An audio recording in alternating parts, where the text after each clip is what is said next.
Okay, so if I can just take the sediment by roll call. The following members are present.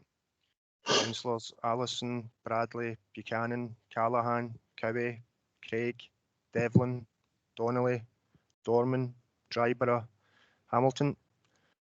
Councillor Ian Harrow. Yep. Yep. Councillor Horsham's present. Councillor Anne LeBlond. Here. Councillors Lennon and Lockhart are present. Councillor Law. Apologies. Councillor McLaughlin's present. Councillor Lynn Nayland. Yeah. Councillor Nugent is present. Councillor John Ross.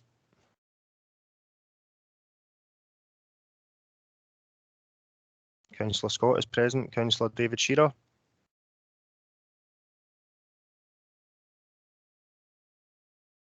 Councillor Shearer will probably not be here, just had an email. Thank you. I have apologies from Councillor Stevenson, Councillor Thompson and Councillor Wadhaw are present.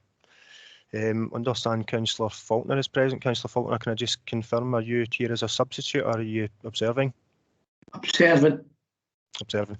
Okay, thank you. Thank you. I will now pass you back to the Chair for today's business.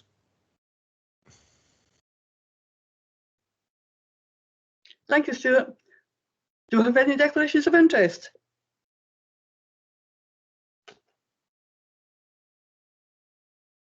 No. Can we agree the minutes of the previous meeting in pages 5 to 8? Agreed, Chair. Agreed. Okay, thank you. Moving on to agenda item 3, that's application hearing P201365. And that's in pages 9 to 30. And I'd like to invite the applicants to introduce themselves.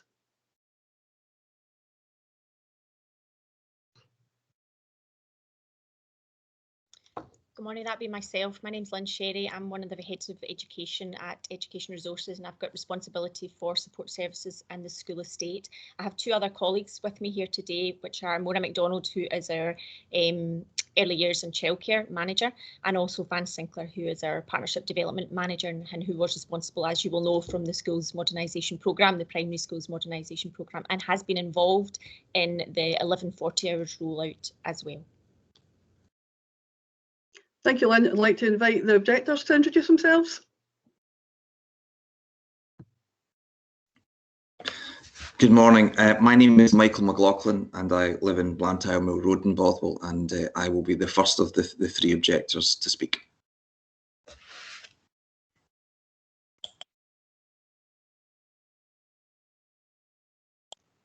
Mr. Budge, your microphone's on mute. Yeah, sorry about that. Good morning. So I'm David Budge. I live about 300 metres away from the Clyde Terrace site.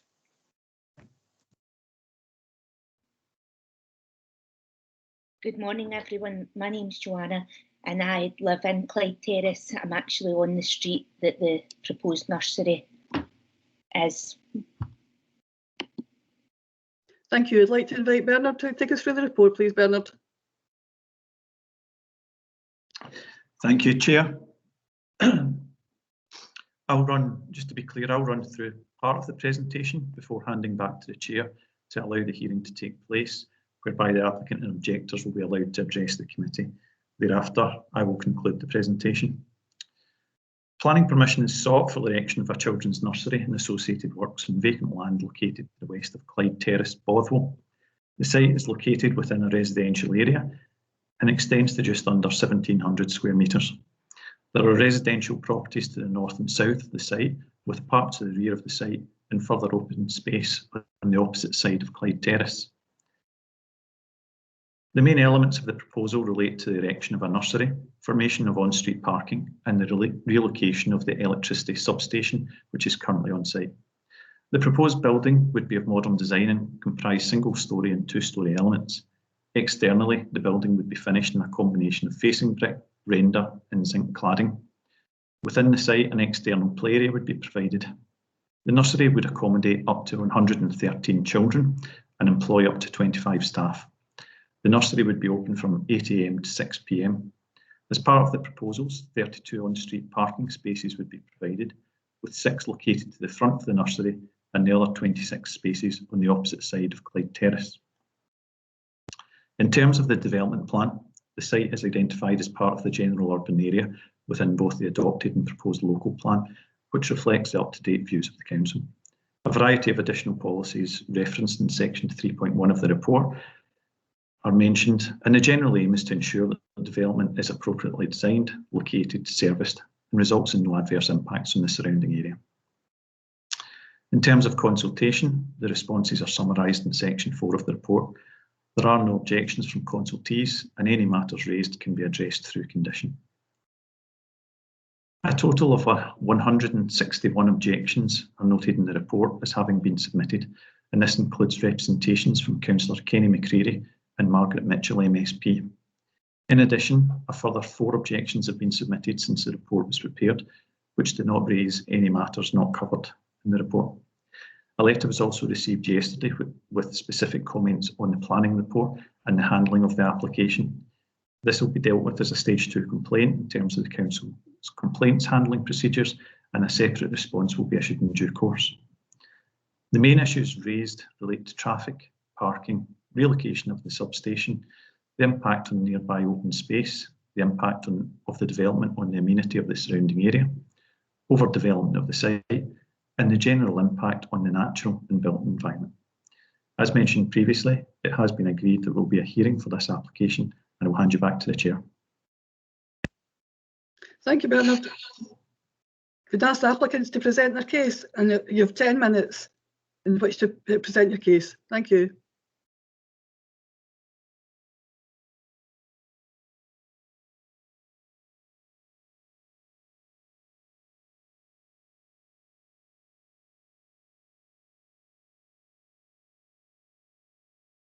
Okay, Mr. McLaughlin, you're on. Oh, sorry. I'm just checking everyone can hear me okay? Yes, thank you. Thank you. Okay. Thank you and good morning, everyone. As you will know, the proposed facility will support the statutory expansion of nursery provision from 600 hours to 1140 hours per annum for all of our eligible 2 to 5-year-old children in the geographical area of Bothwell and Uddingston. We do recognise that identifying a suitable site in the area has not been without its challenges. Scottish Government funding specifically precluded any funding for the acquisition of land or acquisition or rental of property, with the presumption being that we were to sweat our own assets to ensure best value. So the sites considered were restricted to existing council-owned sites. Notwithstanding that, however, over the last 2 years, a number of privately owned sites were suggested to us, but were either unsuitable or provided challenges in terms of issues such as size or land use, for example, being located within a heavily trafficked industrial area. A review of numerous council-owned sites were undertaken, and a proposal was taken forward to build the new nursery centre at Appledore Crescent in Bothwell. Following objections to this planning application, further consideration was given to the likely traffic impacts of the development on the Appledore Crescent cul-de-sac, which led to the conclusion that there was merit in the objections received. After this, further consideration on the Clyde Terrace site was undertaken, and the main reason that this site had not originally been taken forward was due to not being able to provide the necessary car parking, which we had traditionally provided from within a site boundary. However, after discussion and review with the Roads and Transportation Services team within the council, it was agreed that in principle, with its wide carriageway and ability to accommodate on-street car parking bays, Clyde Terrace could be an acceptable location for the new nursery. So for us, this brought to life the exciting potential to site the nursery right on the doorstep of Wooddean Park and the Bothwell Nature Trail, which would be an amazing opportunity for the children in terms of their outdoor learning opportunities. We worked with the design team and early years staff to meet the requirements of the nursery, while sensitively designing a building which would both appropriately blend into the surrounding natural environment in terms of, the choice of external materials, the retention of trees, etc., and fit with the neighbouring houses. Again, example, comparative height levels, with deliberate efforts to actually only design a partial second-storey floor to accommodate staff and management requirements only. In addition, the existing path into Wooddean Park, it will remain, with the education offering to assist and to fund for some of the new signage at the entrance, for example. However, we recognise that a significant number of objections have now been received for Clyde Terrace, primarily from residents of the immediate local area, and we would like to take the opportunity now to talk about some of the main objections as we see them. The first is about lack of consultation. Although there is no statutory requirement to undertake a public consultation event for a planning application of this scale, Education undertook the same consultation process as we did successfully for the recent primary schools modernisation programme. So in line with that programme, a roadshow event was undertaken in December of 2019 for the nearby residents and the potential users of the proposed facility. We advertised on the council's website, the Twitter page. We communicated directly with more than 300 known parents of nursery age children and the local groups such as the Bothwell Community Council, the Brighter Bothwell and the Wood Dean group. They were advised of the roadshow. It ran from 3 till 6 and was attended by approximately 75 people over 3 hours. People got the opportunity to speak with officers, they reviewed the proposal and the architect was also present. People were then encouraged to complete a card if they had concerns or comments, and we received only 7. In addition, preliminary meetings involving local elected members and representatives from Bothwell Community Council, the Wood Dean Group and Brighter Bothwell, they took place on the 9th of October and the 9th of December 2019. After that, Education did agree to hold a further roadshow prior to the submission of a planning application once the detailed plans were available. However, COVID pandemic then struck and public meetings were not permitted at that time. The application was ready for May 2000, but we currently, at that time we were diverted to dealing with COVID and also thought restrictions in public meetings may lift at some point in the future. When by the time we reached October, restrictions had not lifted, and noting the limited objections, we moved ahead with the planning application. At this time, Education again wrote to neighbours out with the planning application notification process as well, outlining that the application was being submitted and that representations could be made to the council's planning department. Alternatively, at that point, we also offered anyone wanting to discuss the project to have a virtual meeting with us, and we gave details on how that could be arranged. No one took us up on this offer. Again, at that time, we communicated with more than 300 of our known parents of nursery age children in the area to let them know of our progression. So we therefore do believe that there was sufficient consultation on the proposal which went above and beyond the statutory requirements. The second area we want to touch upon was about traffic congestion and safety. So although, again, a traffic assessment report is not a statutory requirement for a development of this size, we listened to the objections and we decided to commission a traffic assessment by external consultants to help allay the concerns being expressed and address some of the issues. The independent conclusion reached was that the traffic impacts can be accommodated on the local road network, being acceptable in terms of capacity and safety. As we are not traffic experts, we do rely on the Council's roads teams to review the report and assess its competence, and you can see from the committee report here today that they're satisfied that it offers a robust assessment and agree with its conclusion. In order to allay the concerns of the objectors, we will implement the road conditions that are mentioned in the committee paper here today. And in addition, I would like to highlight to the committee that due to the questions that we received on the assumptions made about parental travel, we reflected on this. We gathered information from more of our other establishments to validate whether our assumptions were reasonable. That confirmed to us that the figure of 20% that we use to estimate numbers walking to nursery is consistent with other establishments throughout the council area. That the public transport kind of route is not a significant method of travel to our nurseries and generally accounted for between maybe 1% and 5% of trips. And also that the drop-off time range between a few minutes and up to 10 minutes, although we have used the worst case scenario of 15 minutes within our calculations. Therefore, we do believe the data assumptions and the conclusions reached from the traffic assessment remain valid. The third thing to point out is the lack of outdoor play area within the site boundary and concerns that came in regards with that. So our plans do contain a dedicated play area within the nursery boundary. Education Resources has worked extensively with the Care Inspectorate and with Thrive Outdoors Scotland to develop a comprehensive play area strategy to enhance children's play and learning opportunities in the outdoor environment. There is no agreed standard size set by the Care Inspectorate for the provision of outdoor space within an early learning and childcare setting. It is the quality of the space that is of paramount importance, and how it is planned and how it is used will be the indicators considered by the Care Inspectorate to assess its suitability. In addition to this, the Care Inspectorate also welcomed the utilisation of community space out with the nursery environment, and as I already highlighted, this nursery would be well situated to make excellent use of the adjacent community assets of Wooddean Park and Bothwell Nature Trail by the children of the local community, and would greatly enhance opportunities for play and for learning experiences. In summary, Education Resources, we acknowledge the concerns of the nearby residents. We believe that we have considered those concerns and have provided answers to alleviate the issues identified. Indeed, the members that are represented on the other side of the table here today, we have answered in excess of 100 fairly detailed and specific questions, so we feel we have given cognizance to the comments coming forward. Our independent traffic assessment has been reviewed by the Council's Roads team, and paragraph 6.6 of the Planning Committee report states that there is unlikely to be an adverse impact on available parking and on the wider road network.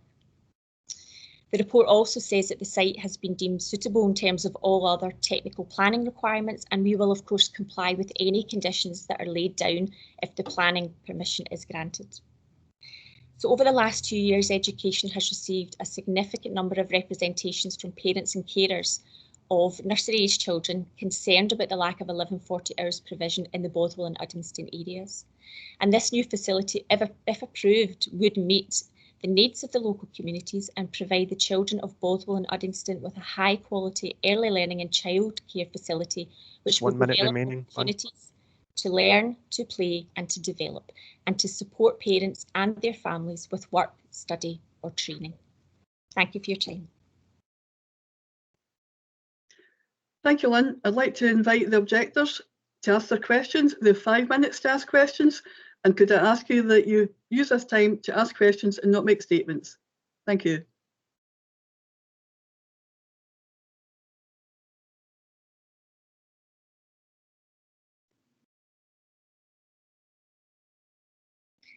Hi there.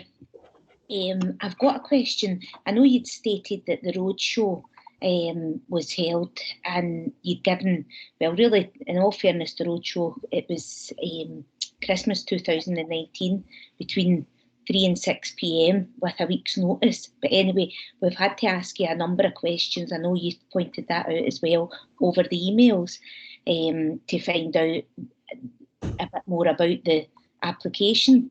But on the response, you actually said that you look at future growth estimates and you actually identify that there's a shortfall of 177 places in this future growth, and this includes private nurseries. Would it not be best practice at this point to identify a larger site to accommodate more children initially and have the ability to expand the site? And all in all fairness, I would agree that this is a better use of taxpayers' money as well.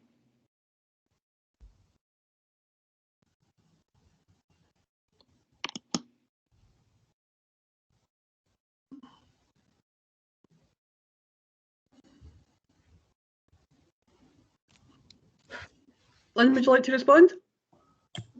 I was just going to bring in my colleague here, but just checking access. Hi, Van Sinclair speaking. Although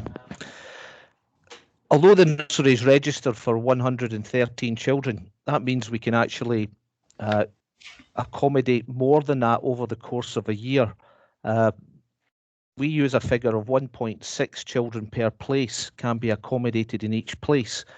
So that means that up to 180, that this facility registered for 113 children at any one time in the Care Inspectorate can be utilised for up to 180, and even in some circumstances could actually be utilised for more children than that over the course of an 8 to 6 working day, 5 days a week, 50 weeks of the year.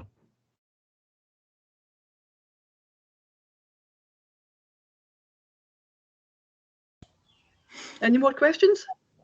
This is Michael McLaughlin. I'd like to ask a follow-up question on the question that Joanna's just asked. It's a question for Lynn Sherry. Is it the case that you have, irrespective and notwithstanding what Mr. Sinclair has just said, is it the case that you're projecting a shortfall over the next 5 years of 177 places?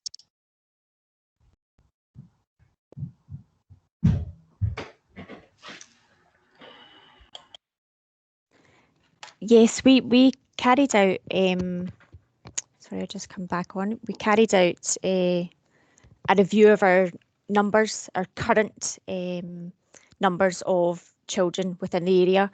We looked at housing development, we looked at birth rates, we looked at growth, we looked at trends.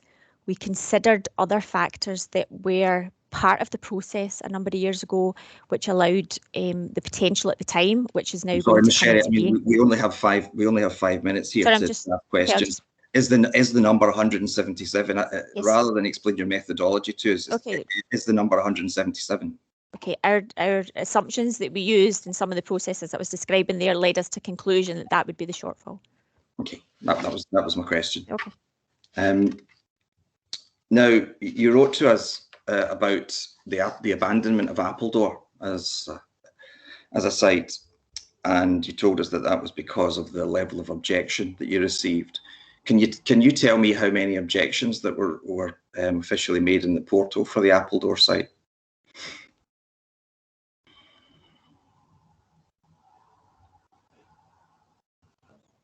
If I could answer that, the withdrawal of the Appledore application was not due to. Sorry, the question I asked was about the number of formal objections in the portal for the Appledore site. That was all. My understanding is that there were 21.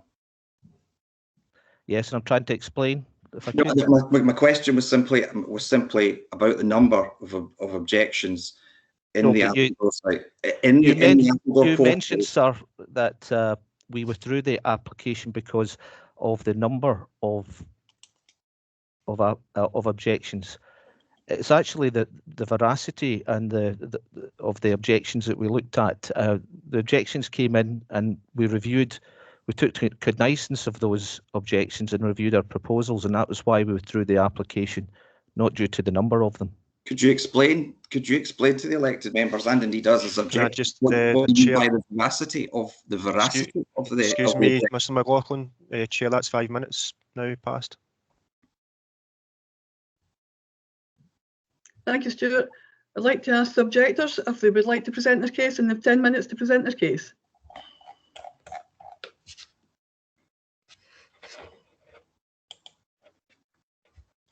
Thank you, Chair.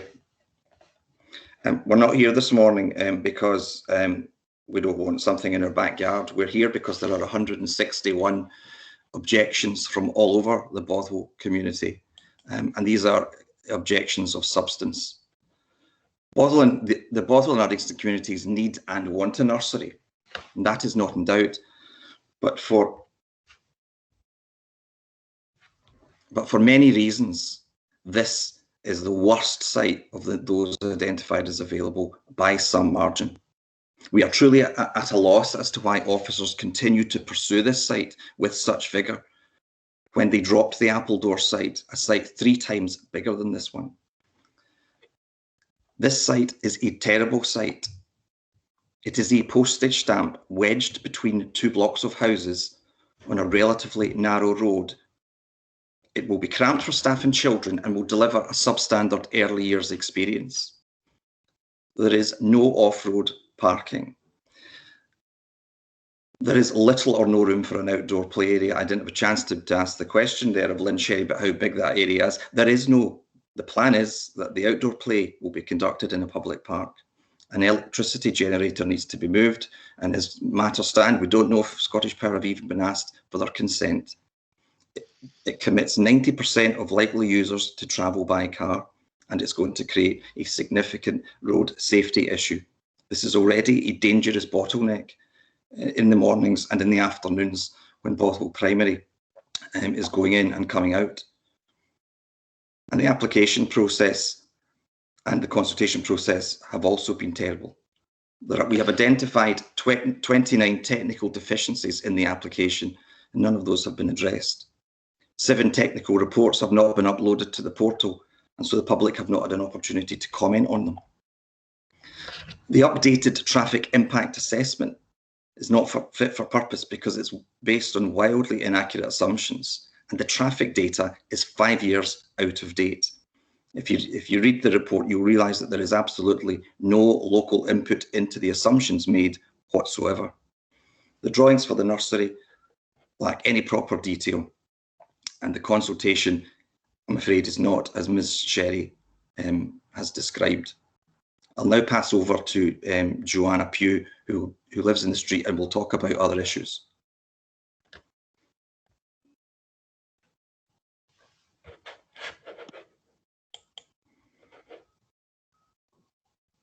Thank you, Michael. My street that I live on comprises of 25 houses, some local authority and some ex-local authority. Many of my neighbours are elderly, and in fact I did email you a letter on Sunday from one of my elderly neighbours who explains it's been difficult to get their thoughts, and the general consensus is that my neighbours feel uninformed and alienated as they have limited access and ability to use technology, leaving them all feeling overwhelmed, apprehensive and helpless. 9 of my neighbours are octogenarians, 9 of 25. The majority of houses are 4-in-a-block flats. Residents don't have driveways nor the ability to develop the driveways. In the 10 years I've lived on this street, I've noticed increased traffic and speed, particularly with the first phase of the new houses at Bodwell Bank. I will not allow my children under any circumstances to walk outside my house without myself or my husband being there, as it is so difficult to see past the many parked cars when crossing the busy roads. A major concern about this nursery is that it doesn't have a dedicated car park. I feel this is an imperative requirement, and this will be the only early learning centre in South Lanarkshire to not have an off-road car park. Imagine a scenario: it's cold, it's raining, parents are rushing to get to work, drop their kids off. It only takes a split second for your child to get out of your grasp, and they are faced immediately with danger because the car parking provided are not enclosed but at the side of a busy road. I know it's not a nice thought to dwell on, but it's the overwhelming reality of a nursery-aged child with zero road sense and no road danger awareness. As Michael said, the plot of land can only be described as a postage stamp between 2 houses. The nursery building is so large and 2-storey high, there is little space for outdoor play area. Again, when I posed this question to officers, we're told about the large play park in Woodine. This is a public park. I don't think it's safe to have groups of preschool children utilising a public park. Imagine, sunny day, the park's busy, a staff member is looking after the children. Ratio is 1 adult to 8 children. Say a child falls in the busy park, a staff member attends to them, then looks up to find another child has wandered off or been taken. Child safety must be a priority in a nursery. Another significant flaw is that the nursery does not have space for expansion, and already we've been faced with the 177 shortfall of places in the projected future. All in all, this is not getting it right for every child. This is shortchanging our children. I'll now pass you on to David, who will analyse the traffic. Thank you. Okay, thanks, Joanna. Virtually every one of the 161 objections raises real concerns about transport, traffic and parking. I'm going to use the time to focus on the drop-off and pick-up of children, which is a core linchpin to the whole application. The nursery just won't work effectively without a good solution. Now, so the transport assessment, first published only last month, proposes 4 lay-bys on Clyde Terrace with 60 parking spaces. And that's to meet the needs of residents, nursery staff and nursery users. And to make this work, there's a very complicated formula, including, for example, the requirement for no more than 14 cars to arrive precisely every 15 minutes during the peak morning period, which sounds a bit too precise for the real world. Now, there are lots of other flaws in this proposal, but the biggest one is you can't physically fit 60 spaces into the 4 lay-bys. So last Thursday, a significant U-turn saw the planner's report suggest 32 spaces, almost half the number previously proposed. There's no explanation for this deviation, no rationale offered on how the 32 spaces might work. We think that's because they won't work. In the peak morning period, the transport assessment states local residents and staff arriving early at 8 o'clock will account for 25 spaces. So that leaves 7 spaces to accommodate around 77 cars arriving to drop off. But those 77 cars won't be the only ones competing for the 7 spaces.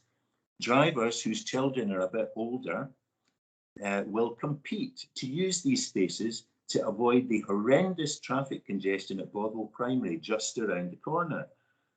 Early morning dog walkers will use the laybys to access the biggest open green space in Bothwell, right behind the nursery. Changing demographics of Clyde Terrace, Joanna's already mentioned, will mean increased car ownership and further use of the laybys in the short to medium term. The bottom line is this proposal will generate chaos, congestion, increase accident and collision risk, and cause unacceptable inconvenience for parents, staff and local residents. The drop-off and pickups need to be a core part of this planning application, not something to be conditioned for later. We believe members are entitled to ask why there isn't a thorough, professional, credible plan for parking in this application. Instead, what we've got is a last-minute abandonment of the previous proposal, almost half the number of parking spaces. One minute remaining. No explanation offered, and a request you approve the application conditional on a traffic management plan being sorted out. We don't think that's good enough, and we'd like to ask members to reject or at least defer this application until a thoroughly credible, future-proofed transport plan has been prepared and consulted on. I'll hand back to Michael to conclude. Thank you. Thank you, David. Listen, we understand that councils have to get things done. They have to get decisions made, and they're not always popular. Somebody will always disagree with the decision. We accept that. We know that there has to be space for pragmatism, but this will be a decision with potentially catastrophic consequences for the local community and the wider community. There are real serious issues of substance here, both in the application and the site itself. And if you have any doubts today, then I urge you to defer the decision. We asked the head of education for an independent traffic audit to be carried out, and that was refused. Traffic is a material issue here, and there are safety issues. Let's have a site visit. Let's all congregate down there one morning at 8:45 and let's see for ourselves. Let's make together a sensible decision for the communities of Bothwell and Uddingston. One that Can I ask you to conclude your final comment, please? One that doesn't let down the parents and the children. Thank you. I'd like to invite the applicants to ask questions, the 5 minutes to ask questions, and could ask that you ask questions and not make statements. Thank you. Thank you very much. We have no questions to ask at this time. Okay, thank you. Do any members have any questions of either the applicants or the objectors? And if you do, could you indicate who you'd like to ask the question of? Councillor Thompson?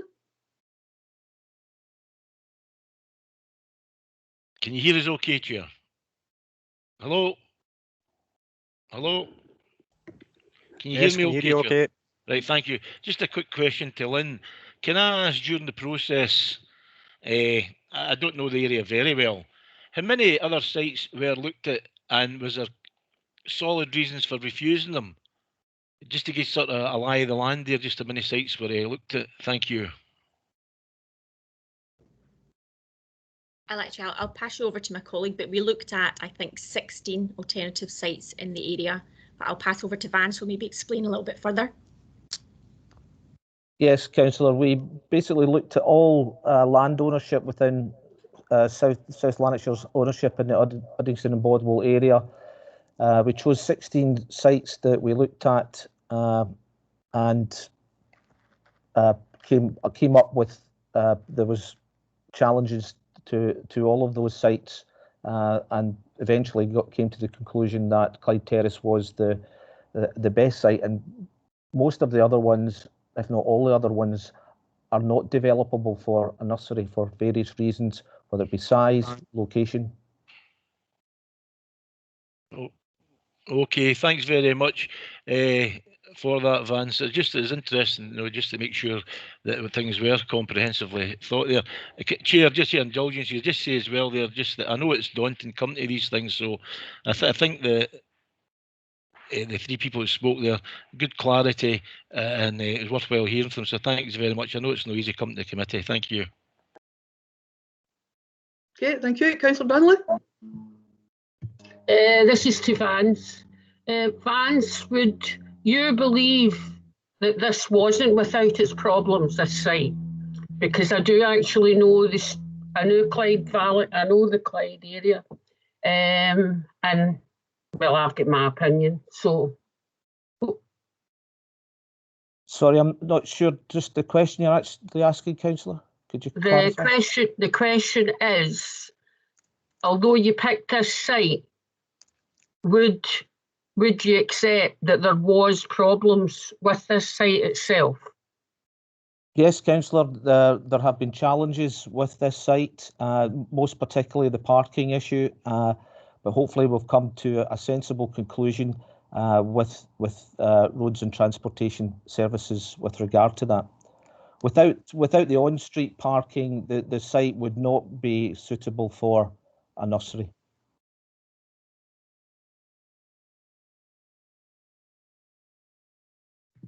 Can I come back with another observation? Sorry. Yes. I don't know who it would go to, whether it be Lynn or Vance. It's in terms of the safety, with the amount of area for the children to be outside playing and learning from outside play. What is your opinion on that? And the area that's covered for the children to play. I think if it's okay, I'm going to bring in Morag MacDonald.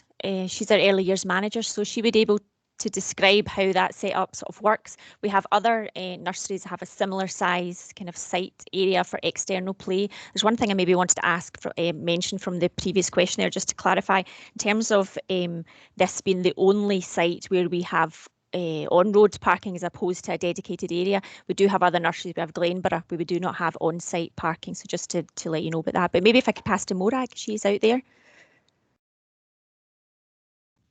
Thanks, Lynn. Thanks, Chair. Councillor Donnelly, in terms of outdoor learning, obviously we have invested significantly as a council following the Inspiring Scotland and the Scottish Government statement in terms of the benefits of outdoor learning, particularly in the context of COVID, and the amount of progression that we've made this year has been significant.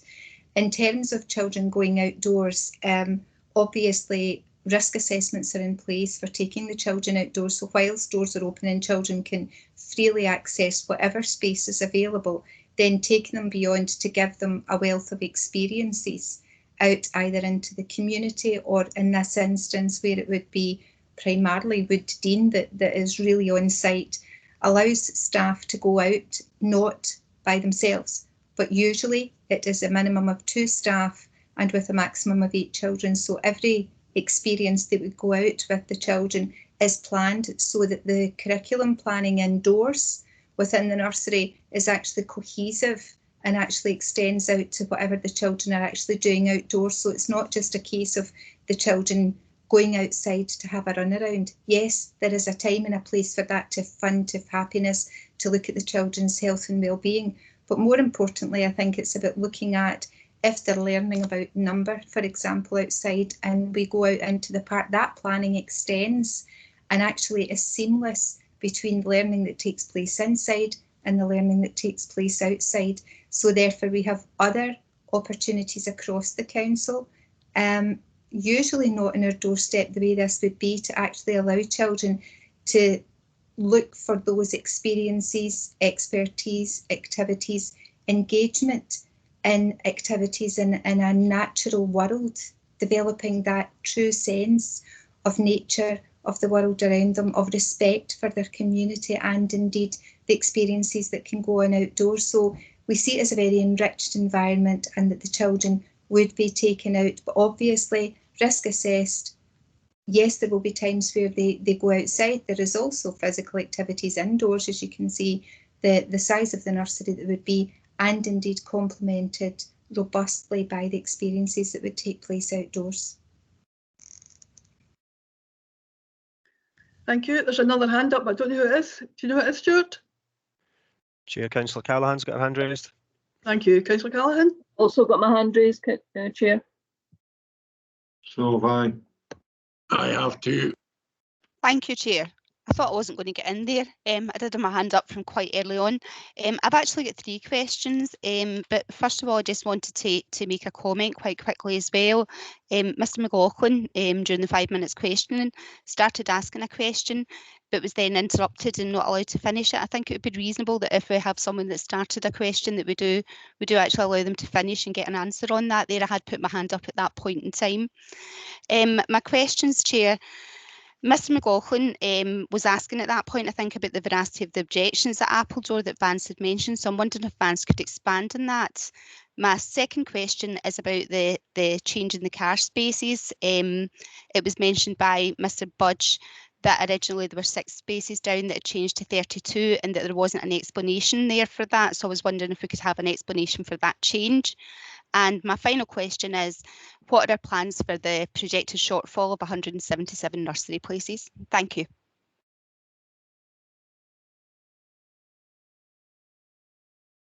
I think the first question was at me. In terms of the Appledore application, what I was trying to get at was it wasn't the number of the applications that was the objections that was important, but it was basically we reflected on what those objections were and came to a conclusion that they had merit.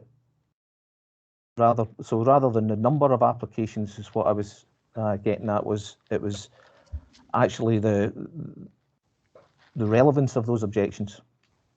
Thanks, Vance. Could you just see what the relevance was? I think that was going to be Mr McLaughlin's question. Thanks. All right. It was more to do with Appledore Crescent being a cul-de-sac, which was the main access, or the access to the nursery. They had, as opposed to Clyde Terrace, it's got a very narrow carriageway with double parking of cars on both sides, to the point where they're parked up on the pavement in order to allow another car to get past. That is not the case on Clyde Terrace, which has a much wider carriageway. So after receiving those objections, we reflected on them and agreed that they had merit. Thanks. Thank you. I think Councillor Driver was next. Sorry, Chair, I asked 3 questions. That was just one that was answered. Oh, sorry. Apologies. Thanks. The second one was about this change of spaces. Maybe I could answer that again.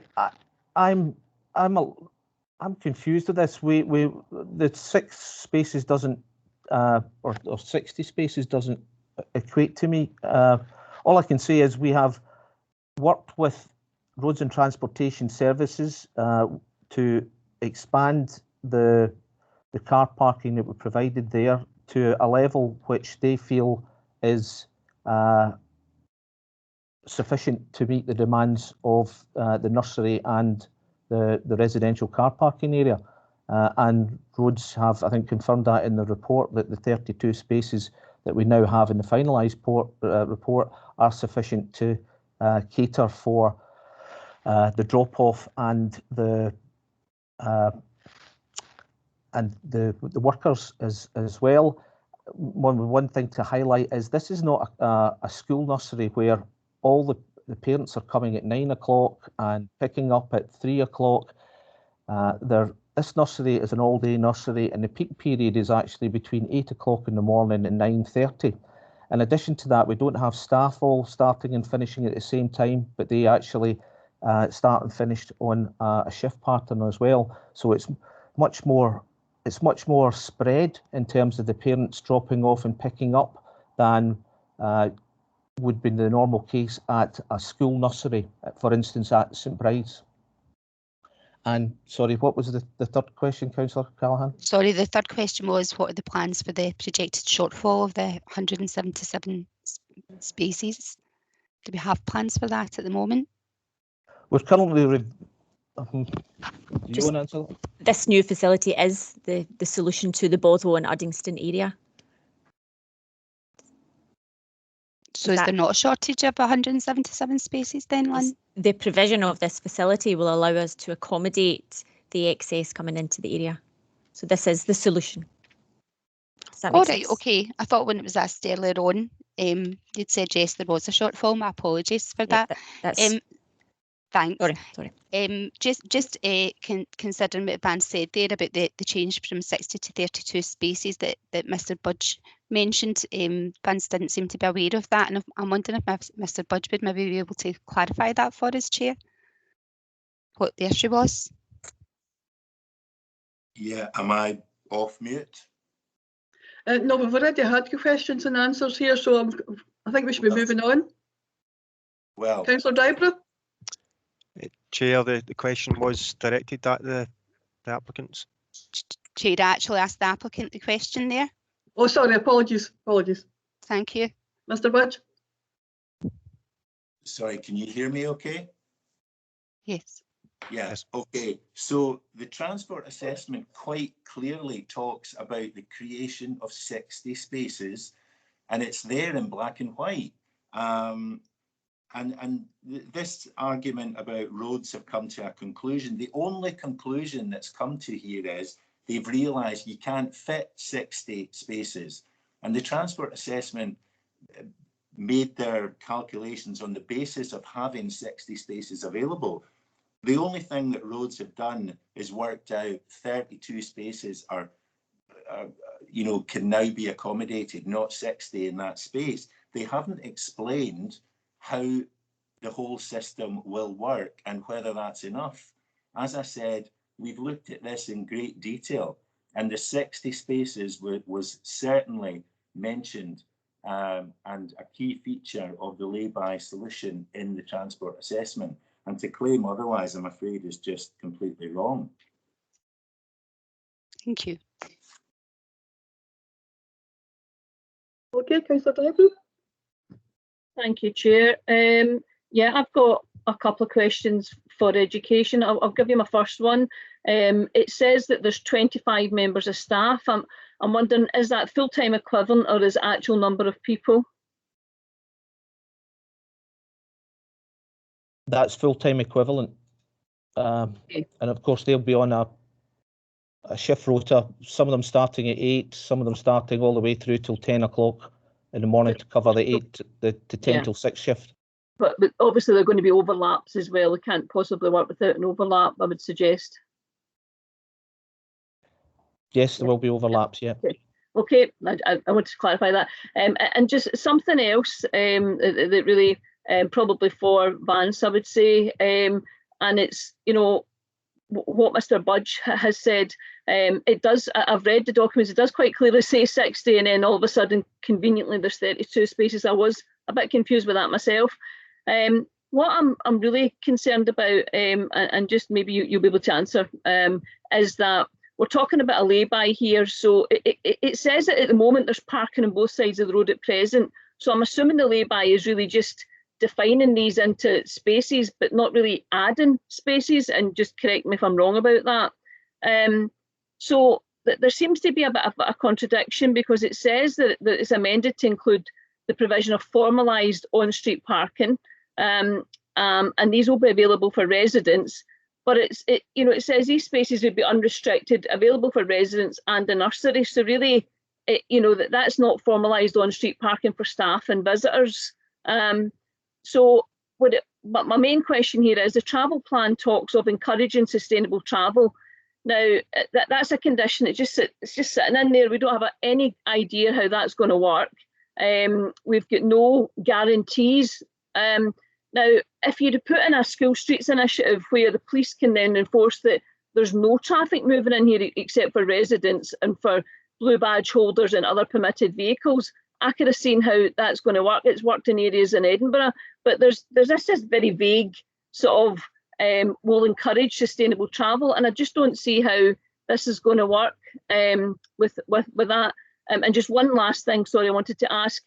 Transport have said that there's 800 metres for the catchment, and I was always under the impression that there's no catchment area for a nursery. So is that changed? I wasn't aware it was changed.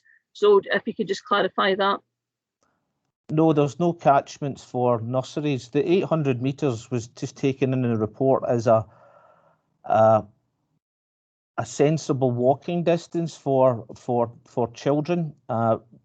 It's actually at the lower end of the scale in what is acceptable in terms. I'm not a transport engineer, but the transport engineers have come back to say that Scottish Government guidance says that a 20 to 30 minute walking distance is within the guidelines. But because it's a nursery, when they were doing their evaluations, they took a distance of 800 metres rather than 1,000 or 2,000 metres, which would have been acceptable under the Scottish Government's transport assessment guidelines.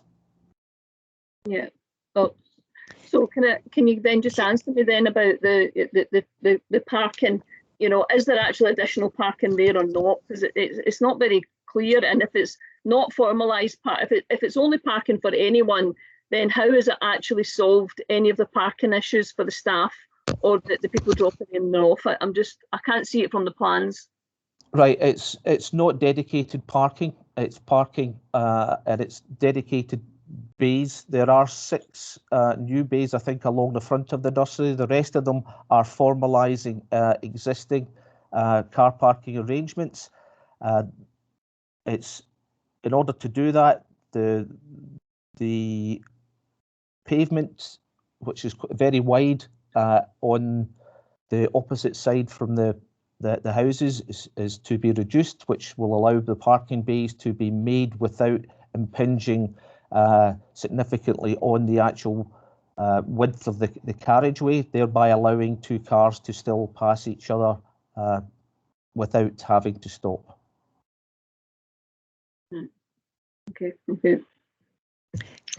Could I, this is Lynn here, sorry, could I add a couple of things? I was maybe going to bring in Morag again about the travel plan. You were talking about sustainable travel. It's kind of akin to school travel plans that we have in place for all of our schools as well. And I wondered if Morag is out there who would be able to kind of describe, once a nursery is up and running, how we link in with parents to try and encourage their routes down to the nursery. And is this an opportunity for the applicants to have a longer period of submissions? Because if it is, and if it's allowed, I would make a respectful request that we're allowed to say something, because this seems like just an opportunity for them to expand their 10 minutes. It's not. Councillor Driver asked a question about travel plan. Sorry, Lynn, yes, there's answer the questions. Yeah, Councillor Driver had asked about the travel plan. It just seems like it's written in the report as though it's just, you know, a phrase and it doesn't have any sort of validity. Could we explain that? So just to explain how that operates, Morag could come in. I'm also wondering, as a suggestion, that there's numbers of 66, 32. There's a lot of numbers out there, whether it would be appropriate to bring in the roads expert who will be in the committee somewhere, who maybe could explain some of this in more detail, if that would help. But if Morag's there, maybe Morag could answer Councillor Driver's question about travel plans and how we enact them. Hi, Lynn, thanks. Just to give you the information, once actually we're setting up a nursery or in day-to-day operation of a nursery, then we actually have protocols in place that we actually speak to the parents and actually explain what we're doing. Obviously, we want children to be as active and the parents to walk as well and walk as safely as we possibly can. And in relation to that, then basically what we do find is that quite a significant number of our parents actually walk to the establishment and then walk away. Yes, there are people that travel by car. There's other people that actually travel minimal numbers though by public transport. It certainly isn't as much. And what we find is that once a nursery becomes embedded into a community, you actually find that ownership of that establishment encourages people to walk to the nursery, to get their child through their community, to actually appreciate what's going on, and even park further away and walk to the nursery. That's the generalities of what actually happens when it's young children. If you actually look at the younger ones, there's 2 to 3 year olds here, depending on how able those 2 to 3 year olds are. Again, what you will find is, in quite a number of occasions, that if the parents are pushing them in a pram and a buggy, then basically they will walk to that establishment as well. So considering we don't have catchment areas, then basically parents come from varying areas and actually use different modes of transport to actually get to the establishment.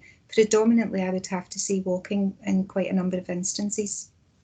Thank you, Maura. So can I just respond to that then? That's not my experience at all in my ward, and forgive me then if it's maybe just my ward. My experience is that most people use their car, they drop off. We've got massive congestion throughout my ward, children going to nurseries and schools. We've got such bad issues that staff can't get parked in some of them. And a lot of people are dropping their children off on their way to their work. So you're saying that they're predominantly walking. I'm shocked. But what I was actually talking about, the sustainable travel, is the condition in there is about sustainable travel. Now in Edinburgh, they have told people you can't use this road unless you're a resident there. You can't use it at all. Now we either go one way or the other. You either say you can't use it. Now that's not necessarily very convenient for parents either. But if you're trying to avoid congestion, encouraging people to walk, you've maybe got a lot more faith than me, but I personally don't see that as being much of a condition. I'm sorry. Holly Nelly, you want to come in? Thanks, Chair. It's just a general point, please, Chair. I mean, I am aware that we're not used to operating in this forum. We don't hold a lot of hearings, and we certainly never held a hearing before in this online forum, and it is very, very difficult. Just procedurally, though, I am a bit concerned that this is a question and answer session for members to be able to ask questions of the applicants and the objectors. And I do feel in a lot of the debate now, we're going into what should be the main part of the debate after the Q&A session is finished. The applicants and objectors are no longer able to speak, and then we go into the general debate. So I just feel a bit uneasy, Chairman, and I just wonder, please, if I could ask both the members asking the questions and also the applicants and the objectors answering the questions to stick to the questions and not go into general statements which can be picked up in the main part of the debate. Thanks, Chair. Thank you, Polly. There's another hand up. I don't know who it is, sorry. That could be me. Councillor Walker, yeah. Yeah, go ahead, Tim. Yeah. It's an odd situation where we got 90% of the parking spaces for use by the parents and children are on the opposite side of the street. And we're going to have a situation where there will be some parents arriving, some parents leaving, and a fairly concentrated part of the morning and perhaps even in late afternoon. And it just seems cause for concern that we're going to have a situation where we're going to have young children and parents crossing the street while some are arriving, some are leaving, some have arrived and are already crossing, and it'll happen both ways, morning and evening. Was any consideration given to provide crossing at the nursery, which says to get out of the cars and walk across what's clearly quite a busy bit of road? Sorry, John, who's your question directed to? That's to Vance. Hi, Councillor. I think the Roads Department have looked at this, and there's conditions we've agreed we would take up to provide 2 pedestrian crossings on the road, and also a number of other safety features build outs with raised platforms, which will help to slow traffic. So Roads have looked at the matter. I don't know if they wish to comment, and they have put a number of conditions on us to further enhance traffic safety through 2 pedestrian crossings and further speed reduction measures. Could I come back on that, Chair? Right, you say 2 crossings. Are we talking about controlled crossings? Or are we just simply talking about markings on the roadway? Because I can think of schools in my ward where there are crossings in inverted commas, which are marks on the road. And what I find is that people actually park on those crossings. You know, when I say a controlled crossing, I mean a light controlled crossing, which is quite clear to everybody. That gives, you know, precedence to pedestrians, and it stops the traffic. Maybe roads want to comment. We would basically put in whatever they advise is the most appropriate crossing, councillor. Yeah, that's enough. Later on, Jim, when we go into the general discussion. Yeah, will do. Any other questions for the applicants or objectors? Yeah, Chair, Councillor Allison's got his hand raised. Thank you, Councillor Allison. Thanks, Chair. I have a number of questions. First of all, I'd like to clarify there was a statement made regarding the sites that we could use and Scottish Government laying down certain regulations as to the sites. Is that simply to do with the funding that they will contribute, or is there any legal issues that we cannot within the council ourselves consider sites owned by others other than ourselves? Following, do you want all the questions in the one, Chair? Yes, if they're all, who is it to? Right. It was whoever was stating that there was issues regarding sites we could consider. Bernard, when you stated that one of your issues or one of your criteria was the locations you had to evaluate, can you tell us that if there is any other site, either publicly or privately owned, within this area, that ward, that would be suitable for a nursery? Within the planning application there, Scottish Water are stating they will not accept any surface water. What solution do you have for that? The traffic impact assessment, exactly when was that done and what account has been taken? I believe there is a new development currently being built further down, further in that area that this road is the access to. Has it taken that into account at all? Now going to be ageist. What is the age demographic within that area? Can either education or the objectors give us an indication? Joanna, I believe, gave us some figures earlier. And are you aware that if the Scottish Government guidelines of up to 2,000 metres, I think you said, Vans, for nursery pupils walking, is greater than we expect our primary school children to walk to school? Could the objectors give us an indication in layman's terms what the traffic congestion is like on that road at the moment, and is there free parking available regardless of whether it's formalised or not? And there's a little bit, and well, Vance, you were saying that the reason the previous application elsewhere was rejected was because of the veracity of the objections. Are you suggesting here that none of the objections have any merit? Yeah, that's everything. Covered everybody. Scattergun approach. Sorry, it's Lynn here. I'm going to try to scribble as many questions down there as you're saying. You might need to repeat a few, but just to start at the top, in terms of the Scottish Government funding and looking at sites that were in private ownership, yes, it was connected to funding. You'll know that the Scottish Government set aside significant amounts of money to be transferred to local authorities to allow 1140 to take place. So yes, that premise we set ourselves was based on funding. Doesn't mean we couldn't go outside, but it was based on funding. The locations to evaluate, you're asking if there's anything else out there. We don't believe so. As we said before, we looked at 16 different sites, and we did, because people brought it to us, looked at a small number of kind of private sites that were out there as well, and came to the conclusion, for one reason or another, as Vance described, that they weren't suitable. So we're not aware of anything else that may be out there.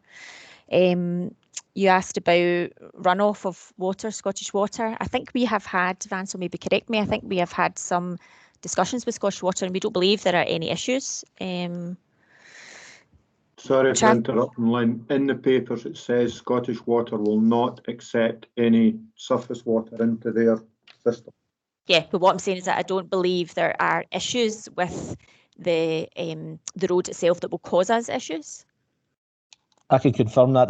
That's quite common in our discussions with Scottish Water, in our schools development, nursery development, and we have to seek alternative means. It's not an uncommon issue. Okay. Question. Sorry for interrupting, Vance, but the question then was, what is the solution? I don't know that at this time, Councillor. That in most of our applications, that's a detail that's negotiated with Scottish Power, Scottish Water, sorry, as the application progresses. I just know that our engineers are not have not voiced any concerns over obtaining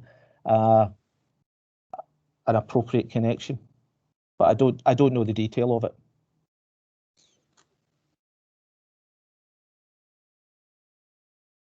Okay.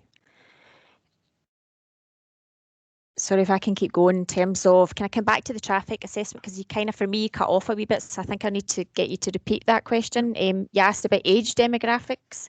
We don't hold, I don't have any, I'm not sitting with any specific age demographics just now in front of me.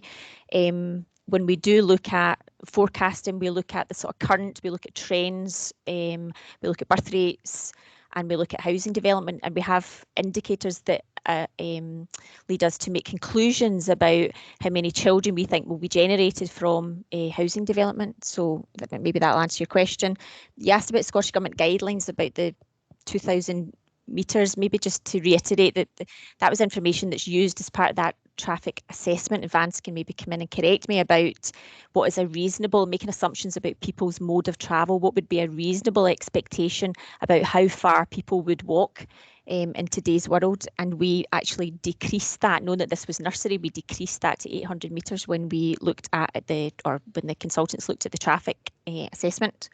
The question I need to come back to was about, you were asking about the traffic assessment, but you broke up a little bit, so could you repeat that question? Yeah, certainly, Lynn. Traffic impact assessment, when was it done, and did it take into account the development that is currently underway, I believe, and uses this street as the access? Yeah, yes, it was concluded in January, and yes, it does take into consideration all the developments in the area, and they've also identified an uplift in the numbers as per consultants do to 2022, I think was their assessment period. So they've looked at the existing planning approvals, and they've uplifted, because I think the initial survey was 2000 that they used was the Bodwell Bank one, which was 2016-17, and they've uplifted the numbers to take cognizance of increased traffic levels from that period of time. They have also used the information at Bodwell Primary School as well in terms of the traffic numbers there. So this is up to date as it could possibly be as far as we're concerned, Councillor. Thank you.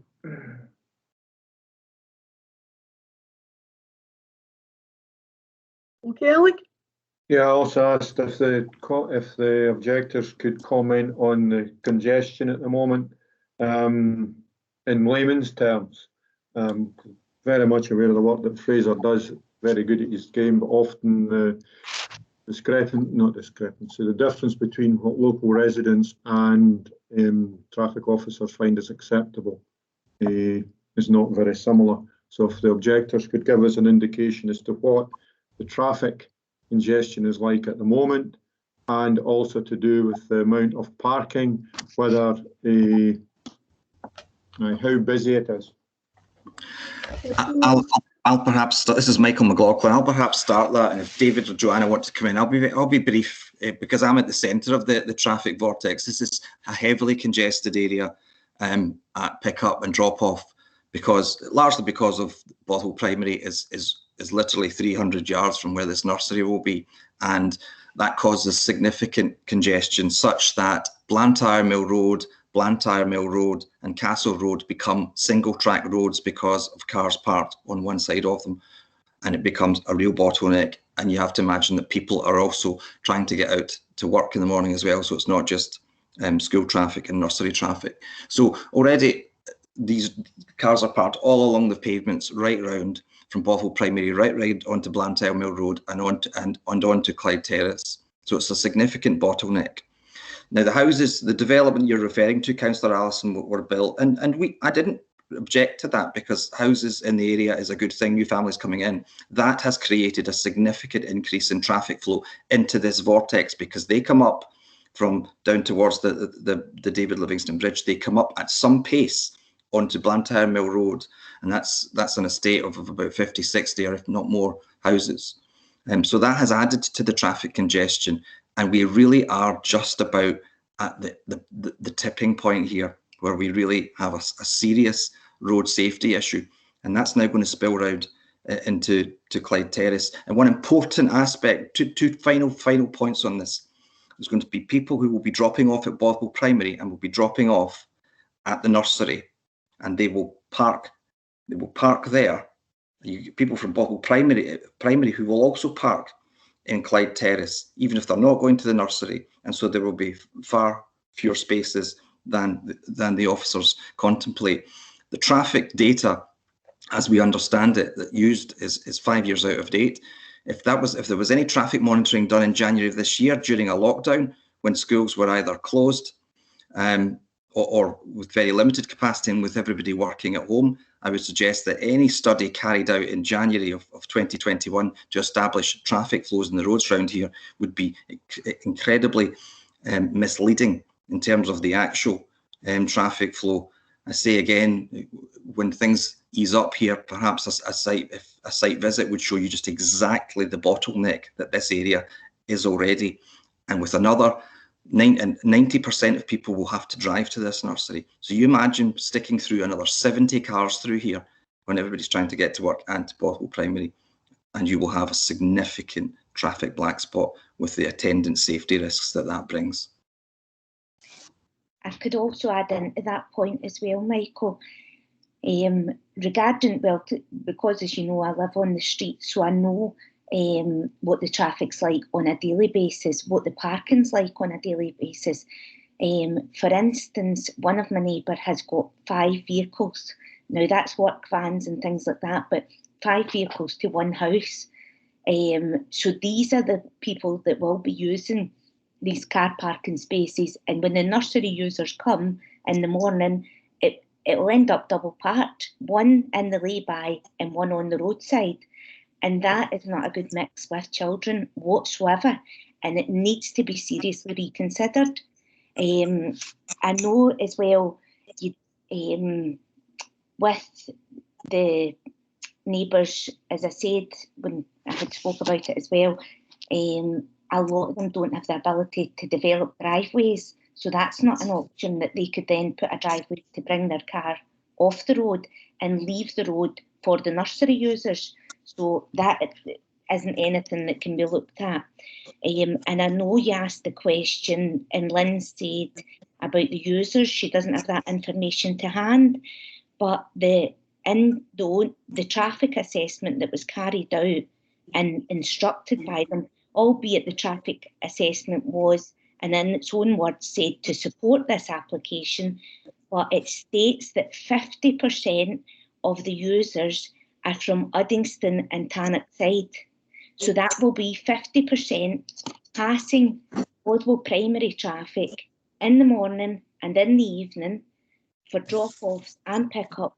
Now, Bothwell Primary traffic, I know you said, Vance, that it wasn't covered. It was covered in these reports. Well, it is not in either the Miller traffic report, which this traffic report bases its findings on, and it was not covered in the Tetra Tech traffic report that was instructed to support this application. So I just wanted to make that point clear. Another one was Councillor Stephanie Callaghan had asked about the shortfall of the 177. Lynn, I don't think you answered that question properly. In the documentation that you sent to us, there is a table in that states projected shortfall will be 177 places after this nursery is built. Thank you.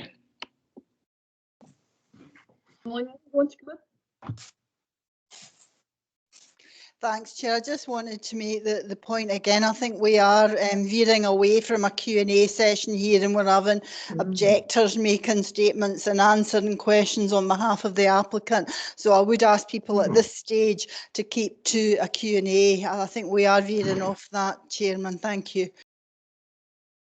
Thanks, Pauline. Any other questions? Chair, Councillor Nealon's got her hand raised. Thank you, Councillor Nealon. Thank you, Chair. I've got two relatively simple questions for the objectors to answer, if that's okay. The first one is, Bothwell and Uddingston, it does need a nursery, and there have been over 160 representations, and yet there is not one letter of support in amongst all those representations. I wondered if the objectors could illuminate why, if they've had feedback from the community, why none of the parents or carers that would be attending this nursery have come out in support of it. That's the first question for them. And the second question is, if a parent was to bring a child from Uddingston who had no access to their own transport, to their own car, how long would it take them to walk to this nursery, or use a mixture of walking and use of public transport, to give us an idea of how appropriate this location is in terms of access for people that do not have their own transport? Thank you. Thank you, Councillor Nealon. David, Joanna, I'll field the first question if that's all right. And David, Joanna, could you field Councillor Nealon's second question? My short answer to why there's nothing in support of it is that there is no factor at all to commend this plan and this application, because the site is simply inappropriate, not fit for purpose. The only, looking at the sort of Facebook pages and the local chat that you sometimes get, the only thing that has been said in favour is, well, if it's that or nothing, we're better to take that. But of course, it's not that site or nothing. The funding doesn't disappear if we don't use that site. So that's the only thing that I've really heard in the local chats, in social media in support of it. There is nothing else to support that site. The Appledore site is 3 times the size, and there may be traffic issues there, but it is 3 times the size. And could you field the second question, David, which was about the sort of travelling and the difficulties in public transport from those, the 50% coming from Uddingston and Tannock side? Yeah, sure thing. Okay, so yeah, public transport really is a bit of a non-starter for the nursery, despite claims to the contrary. So to take specifically the question about Uddingston, there is a bus service, the 255, which runs 2 buses per hour, and from Uddingston Cross to get to the relevant stop in Bothwell only takes 8 minutes. However, what the transport assessment doesn't point out is it depends on where you live in Uddingston, how long it takes you to walk to the bus stop, waiting time. When you get off the bus on the main street in Bothwell, you've got a 600-metre walk to get to the nursery, and then the parent or carer has that journey on the way back to go home. Now, we've looked at this in some detail, and the reality is that journey would take 1 hour. So if you're dropping off and picking up your child from Uddingston, you're going to be the parent carer is going to be spending 2 hours a day on a bus. It gets a lot worse if you're coming from the G71 5 and 6 postcodes. The bus service there, when it runs, which isn't always, highly unreliable. It's called the 203. It does a big loop from Bellshill round back through Bothwell. For anyone up in View Park, Tannockside, Birkinshaw, that journey would take 45 minutes there and 45 minutes back home, which is, if you're going to be, that's going to be 3 hours a day if you're dropping off and picking up. It's completely a non-starter for people to use public transport. So, I mean, the other point to make on the walking distances to nursery, which feeds into this whole sustainable travel thing, we're not arguing that 3-year-old kids can't walk for 1,000 or 1,500 metres. What we are saying is it's going to take them quite a long time. The transport assessment used the typical walking speed of a healthy adult to work out the 800-metre walking zone, and it didn't account for stopping at traffic lights, crossing roads, or anything else. Not only that, but it also claimed that a significant proportion of the users lived within this 800-metre walk zone. That's completely untrue. The vast majority of housing estates in Bothwell, which are favoured by young families, lie well outside this zone. So again, particularly for parents who are maybe going on to work, walking that kind of distance with a 3-year-old and then going back home to get the car and then go to work is, again, it's a non-starter. The reality is, if you were looking for a site that actually maximise the use of cars, then Clyde Terrace is the right choice. Thank you. Thank you. Any other questions for applicants or objectors? Chair, Councillor McLaughlin's got his hand raised. Thank you. Councillor McLaughlin. Chair, thanks very much. I feel as if we're not making enough progress on this. I think there's a lot more information that could come from the Roads Department. I noticed that Pauline has suggested that the official from the Roads could intervene and maybe answer some of these questions. But I'm actually starting to believe that now, today, we're not going to be able to resolve all of these issues and have a proper decision-making process. So I would like to formally move that we continue this until we get a proper traffic assessment and parking assessment from the Roads Department. I just feel as if we're going round in circles and we're not going to get anywhere today. I'd like a seconder for that, please. I'll second that. It's just answered when after we've had the report summed up. I'd second that.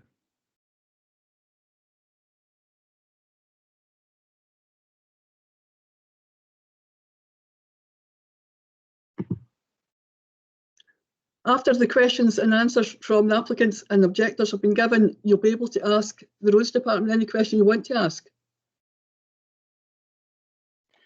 Chair, Pauline's suggested in the messaging on the chat that perhaps the roads official could come in. There's nothing to stop him coming in. I mean, okay, I would then like to, if that's what you're suggesting, can I ask the roads official to come in and try and answer some of these questions? Because it seems as if too many people are trying to second guess what the answers might be, and for a roads official there, he might as well give us his input, or she. Pauline? I agree with the councillor that we do need input from roads. However, the point I was trying to make, and I do realise this is an unusual scenario, not aided by the fact that we're having to do it online, Chairman, is that this particular session was for questions and answers from the members to the applicant and the objectors. The normal detailed debate comes thereafter, so it's not the correct time. It would be procedurally incorrect for the roads officer to intervene at this point. However, the roads officer is our technical advisor at the planning committee. He is the technical advisor to the planning authority and to the committee, and you do need to hear from him. But I suggest, Chairman, you need to hear from him in the main part of the debate. So once the question and answer session is over, then go on to the main debate. If members then want to vote for a deferral, having heard from him, that's a different matter. But I think you have to get to that point and then take an informed decision. Thank you, Chair. Chair, thanks very much for that, Pauline. As has been mentioned earlier, we're not that used to having these types of hearings, especially not online. So could I ask you, Chair, to try and sort of bring this to some sort of conclusion, because it just seems to be rolling on, and I said that earlier. I just don't feel as if we're getting anywhere. Yes, I was just about to ask if there's any more questions for applicants or objectors.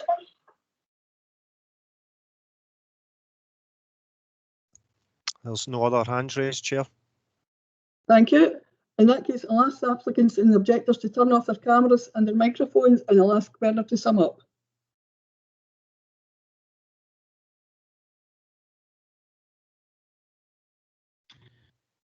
Thank you, Chair. I'll now conclude the presentation. As everyone is aware, the application site consists of vacant land within a residential area. The principle of a nursery being located within a residential area is considered to be acceptable in principle. However, it is necessary to ensure that any proposal is suitable for the location and that any technical issues can be satisfactorily addressed. The design and scale of the building is considered to be appropriate for this location, and it's not considered to be overbearing or result in overdevelopment of the site. As part of the proposal, careful consideration has been given to the traffic impact of the development and associated parking requirements. This has resulted in the original application being amended to provide additional on-street parking. The impact of the development has been reviewed to service, specifically in terms of parking and traffic impacts, and they do not object to the proposal, subject to the imposition of suitable conditions. The overall impact of the development on both the natural and built environment at this location is considered to be acceptable.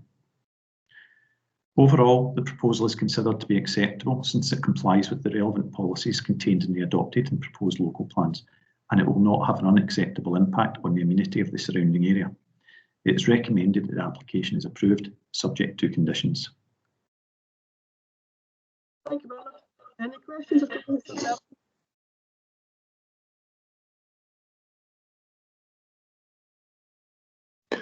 Couldn't hear what you said, Chair. Any questions or comments?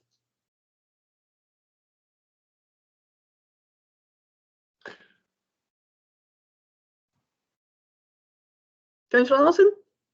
Yes, well, the questions that we've been asking before of roads and regarding the congestion, available parking, etc. I think this is a part of the meeting where we should be asking roads to comment on these. Is that correct? Thank you. I'll ask Fraser to come in. Good morning. Thank you, Chair. Yeah, obviously the transport assessment has been undertaken by the applicant's consultant. We have reviewed that transport assessment, and it's probably worthwhile just explaining how the kind of trips to the nursery were derived. So essentially there will be 113 kids attending the nursery. Of those 113 kids, we know that some have got siblings that will also be at nursery, and also that some of the kids that would be attending the nursery would also be at Bodwell Primary School. So what the TA had tried to demonstrate was a number of new trips that would be on the network as a result of the nursery. That kind of concluded that there was going to be essentially 54 new vehicle trips on the network between the peak hour period, which does span obviously when the primary school would go in. The question about congestion, I think, is kind of fairly typical around about primary schools, because you've got so many people arriving at the same time, and generally you've got a 15-minute period where there is, as it happens at most schools, that kind of call it congestion does occur. And I would acknowledge that is the case. The slight difference with the nursery is that the nursery will be operating, the kids will be arriving anytime between 8 o'clock in the morning and 9:30. And also the staff for the nursery will be arriving before 8 o'clock. So, try and cut a long story short, I'm happy to be interrogated further if but the 54 trips would arrive over that hour-long period. That essentially breaks it down to roughly 14 vehicles every 15 minutes. that would arrive. Now, we needed to make sure that what we were saying was robust, and we visited similar nurseries to establish what the kind of parking patterns were like for nurseries that arrived between 8 and 9 o'clock, or 8 and 9:30.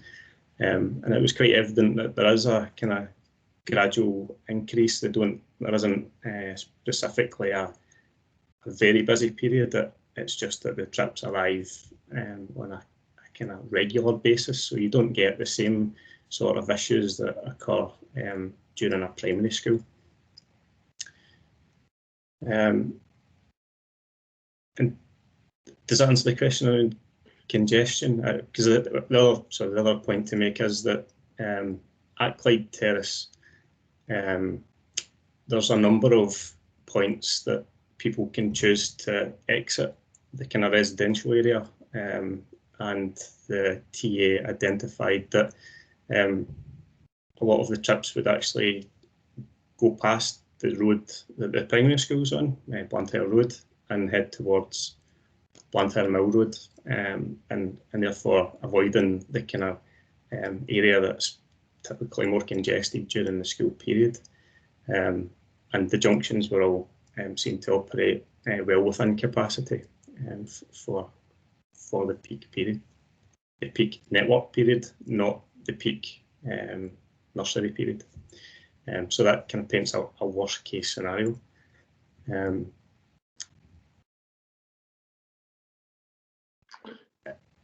other part of I'll come back to that. The other part of the question, Fraser, was I'll rephrase it and ask you the percentage of the car parking area that is currently utilised, because we're not creating any more parking space. We're simply just making bays. What percentage of the area that can be used for parking is currently used? Okay, I don't know the percentage wise, but I think it is probably worthwhile clarifying what the proposals are. Clyde Terrace is a relatively wide road compared to that of a residential road.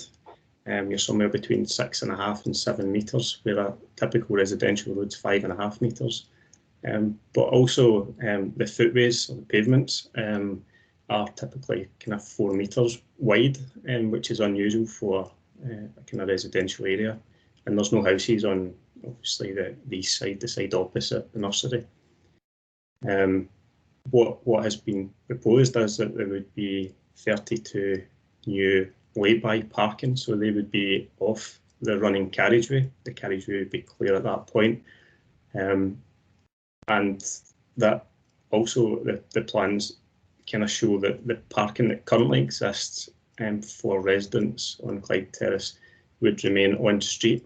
And typically the cars from our site observations kind of show some are parked on the footway, some are parked fully on the carriageway, but there is space for two-way traffic to be maintained, and given the volume of traffic that's anticipated to be on the road, we consider that there won't be any significant congestion happening on Clyde Terrace. Okay, thank you.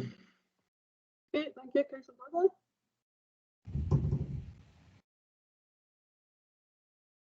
Did you say Dryborough? Yeah. No, Councillor Donnelly had their hand up first. I don't know if this is appropriate, but I'm going to ask, how far in did we go to look at the Appledoe site? Because it's been said by the opponents that it has 3 times the size capacity than the one that we've chose for this site in Clydeview.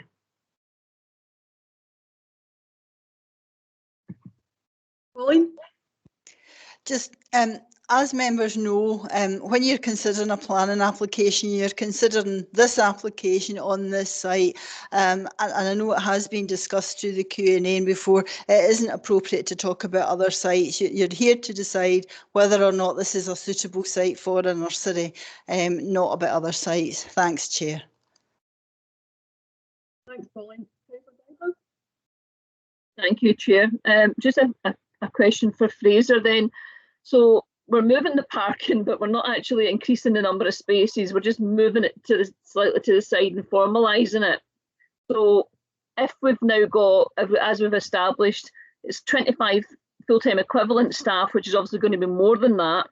So they're, you know, and if a majority of them are bringing a car and they're overlapping, do you actually think that there's going to be enough? I mean, in your opinion, do you think there's going to be enough car parking spaces for all the staff, all the residents that are currently parked there, and for any parents that are dropping off and picking up? Through your chair, yes, we do. The TA suggests that there would be 20 staff arriving in the morning time. However, that would be split over shifts, and we have kind of discussed this, that there would be approximately 50% of the staff would arrive before 8 o'clock, and then roughly 50% would arrive after 10 o'clock, which misses the peak when the kids would be arriving. So the TA allows for actually the full amount, 20 car parking spaces for staff, but we think that would be a very robust assessment of it, because it assumes that they would all be arriving. In addition, we have looked to ensure that it's a robust number. We have looked at Westburn Nursery, which operates at the moment with a very similar type of number, and we have carried out some surveys of our own. We've found that there's 24 spaces provided at Westburn, and there was an overflow of about 5. However, some of the spaces were actually free within the car park area. So numbers wise, we're quite confident that the spaces that are being provided is robust. And the last point is that the number of spaces that have been estimated as for parents arriving is based upon a turnover of parents going in every 15 minutes. So it takes 15 minutes to drop the kid off, come back and then leave.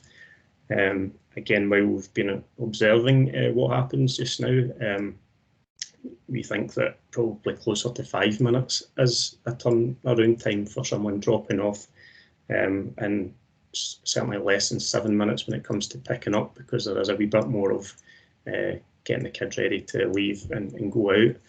So there is more opportunity for a higher number of cars to use the same space. So I think it's pretty sure it's a robust number of car parking spaces. So can I just ask another question? Are you basing that on like the spaces only being for the nursery? Are you accepting the fact that there's people already parked there? I mean, where are they going? I'm confused as to where they're going to go if they're already parked in the spaces. And you know, they might not be in the formalised spaces, but they are along the road at the moment. So where are they going? The existing residents would continue to park on street, councillor, and that's how it operates just now. Say with the volumes that are anticipated, it's very typical in other areas for parking on street within residential areas. And having visited the site and seen the sort of traffic volumes, I'm more than comfortable that there won't be any sort of congestion occurring there. So there's not any additional parking for residents. However, there may actually be an opportunity for residents to park within the bays on the opposite side of the road. Thank you, Fraser. Any other questions? Yeah. Councillor Wardle? Yes. Right. In providing these parking spaces on the side opposite the nursery, we're effectively reducing the width of the carriageway that exists at present. We're going to have a significant number of parents and children crossing the road, and that worries me, that we're going to have a fairly congested street with traffic, where cars parked both sides, and we're going to have at certain times of the day, a couple of hours in the morning, a couple of hours in the afternoon, a number of parents arriving with kids, parents leaving with kids, And you know, I'm not convinced that we're not creating a dangerous situation in terms of, you know, just simply crossing the road in a congested situation. Now, I did ask about the provision of a crossing.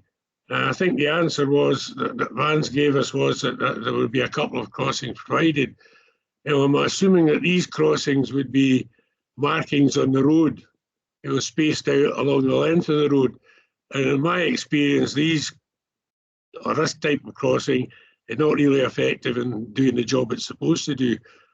You know, was any consideration given to providing a light controlled crossing, a controlled crossing at the opposite the nursery, which people would use, as opposed to, you know, painted crossings on the road, which, in my experience, people don't use.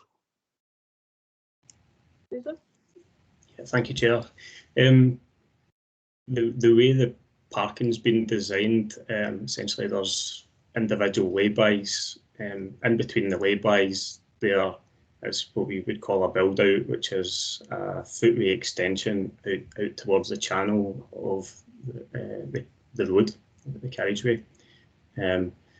This build out allows pedestrians to see beyond the parked cars and offers a safe place to cross. We've also recommended a condition, which is included in the report, for traffic calming to be introduced to slow traffic down, and essentially it's to change the sort of environment of how the road looks to the driver compared to what it is just now. In terms of the nature of the crossing, it wouldn't be appropriate to provide a zebra crossing or a controlled crossing point in this location because the traffic volumes are too low. And what that could mean is that people aren't used to the lights being used, and so drivers become blasé. And also it's likely because the traffic volume on the road is relatively light that pedestrians would be able to cross the road without needing to wait very long. So it wouldn't be appropriate to put in a controlled crossing or a zebra crossing of that nature, Councillor. But the traffic calming, which has been conditioned, would allow traffic speeds to be a lot lower specifically at the crossing points. I hear what you say about the traffic volumes being low, but you're talking about traffic volumes over the day. What I'm talking about are traffic volumes which will vary during the day and will be particularly busy at certain times. You know, so where traffic volume on a road might not make a pedestrian crossing, you know, necessary, if that traffic is built up at certain periods of the day, then it might well justify a crossing. Yeah, I understand, Councillor, the point you make there. I would say that a car, and this is a very general point, but it kind of ties in with the observations that we saw at the other nursery about the kind of constant, the regular nature of how people generally arrive at nurseries. And so I use this as an approximate value, but you would be looking at roughly 1 car a minute passing for the nursery. And through our on-site observations, it was very easy to cross the road during the period between 8 o'clock and 9:30. So I don't anticipate it being congested in any way that would require a controlled crossing point to be provided. Thank you, Fraser. Any other questions? Chair, Councillor Lennon's got his hand raised.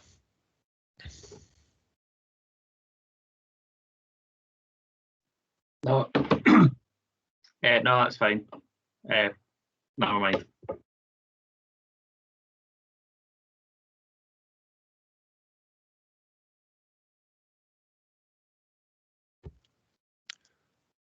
I've got no other hands raised just now, Chair. Thank you, Stuart. I'll move the report. I'll second it, Chair. Okay, can I give the report? I thought we were moving a deferral. Chair, yeah, there was an amendment moved.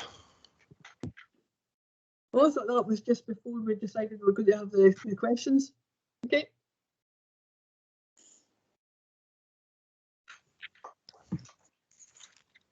Can we confirm if a Chair. deferral has been moved? Chair, I can move a deferral as well. I mean, I know that Councillor McLaughlin has done, but I have a deferral here ready to move. Yeah, sorry, can I just clarify with Councillor McLaughlin?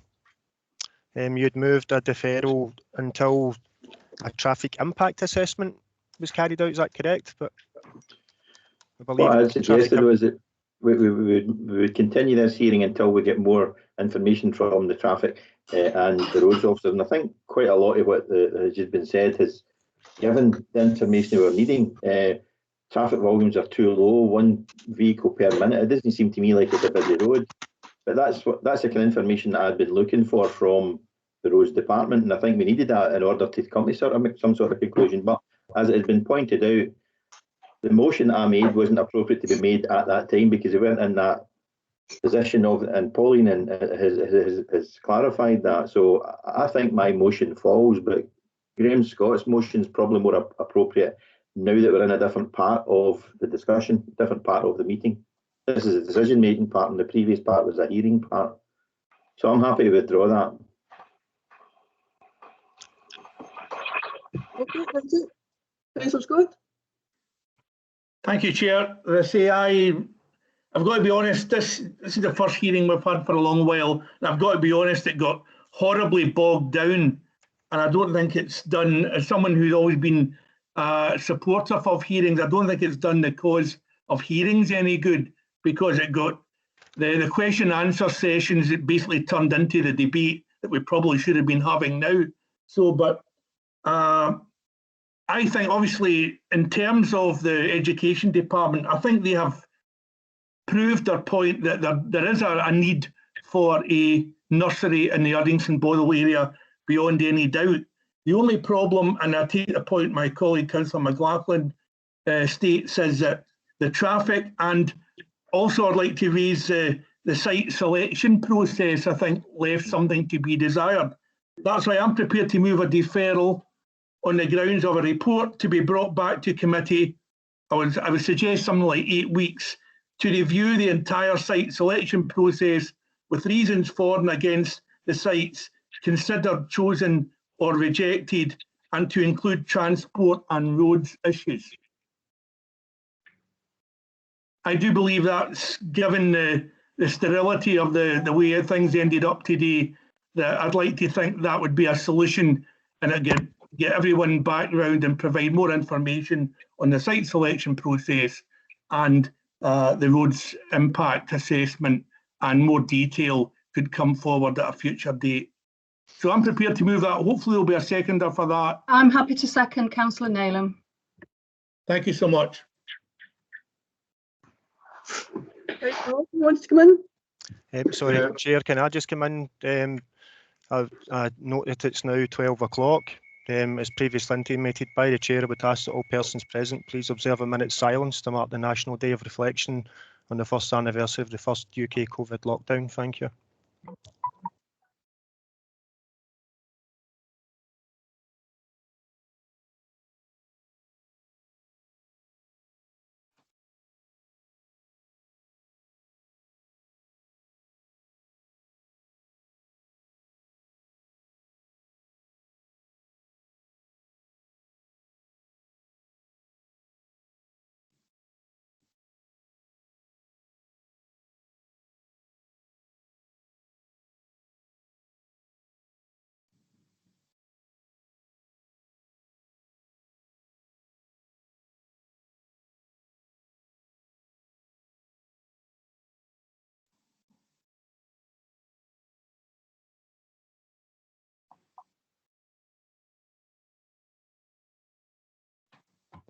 Thank you.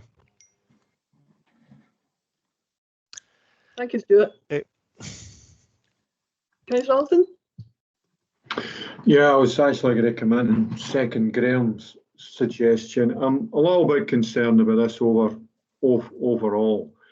I'm not sure about the site, but I'm not sure that that's part of the planning criteria either. It's why I was asking the question earlier about the location. We are supposed to take on board the application in front of us, but because this is a council application and I didn't really get an answer at the Education Committee, I think Graham's suggestion of a deferral to let us see what the alternative sites are and why they haven't been considered would be a good one and would be supportive of that. Councillor Devlin?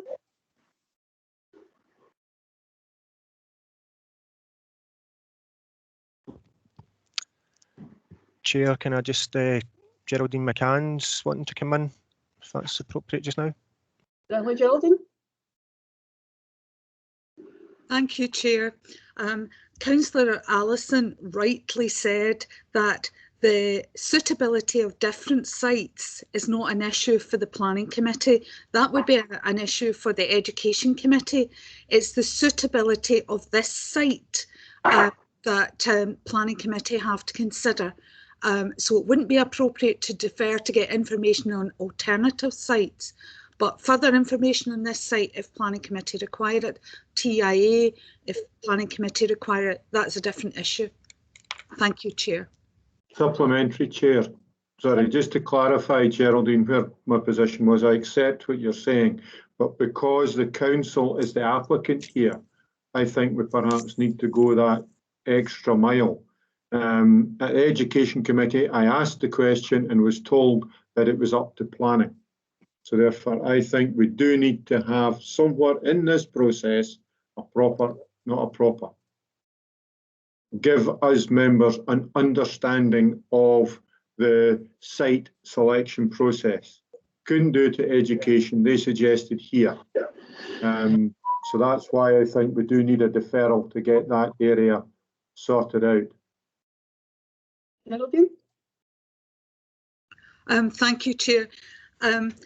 I wasn't at the Education Committee when it was considered.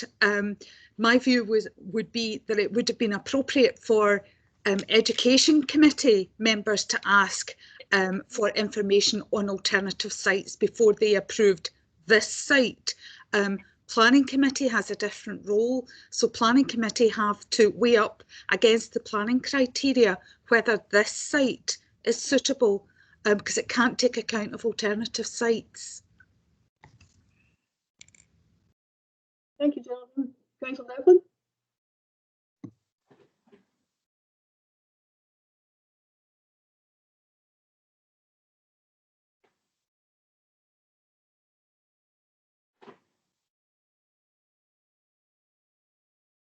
You're on mute, Maureen. Oh, right. Sorry, it was just to second Graham's amendment. I should have taken my hand down. Thanks. Councillor Collins? Thank you, Chair. I would agree with Councillor Allison that in the circumstances that we're specifically faced with here, that it would be good to, you know, have this gone away and come back with a bit more information as far as other sites go. I am concerned about the fact that we've got this number of objections and that there is a petition, etc., around it as well. It seems very much to go against what the community wants, and that is a big concern for me. Thanks.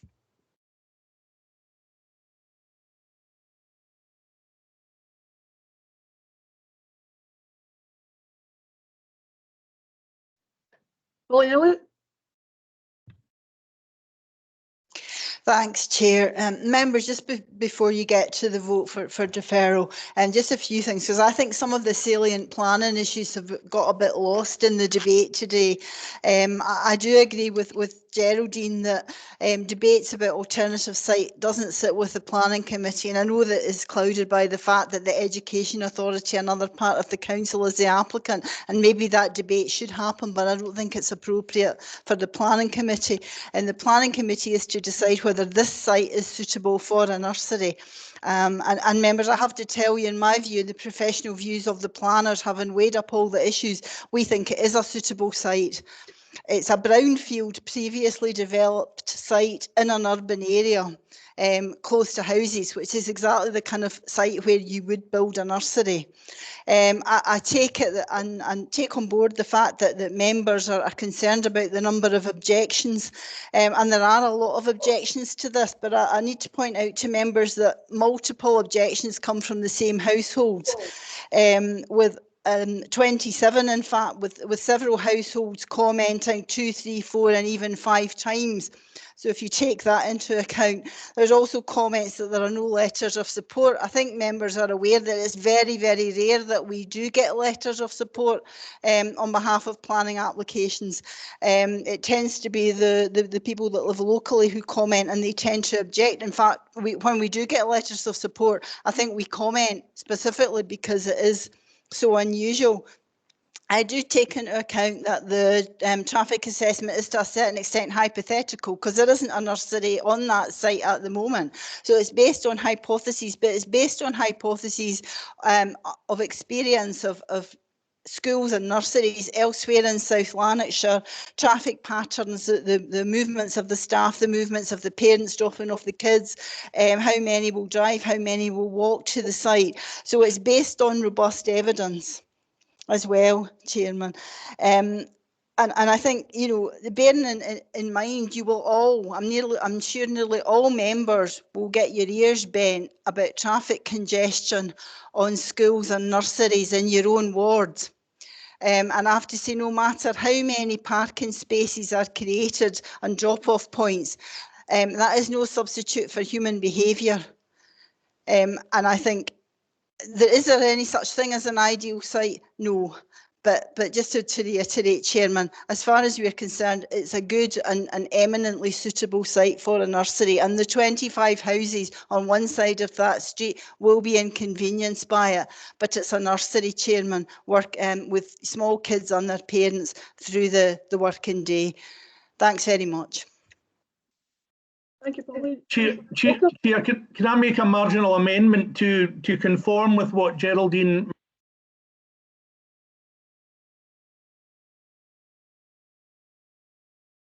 Councillor Scott, your microphone's onto mute.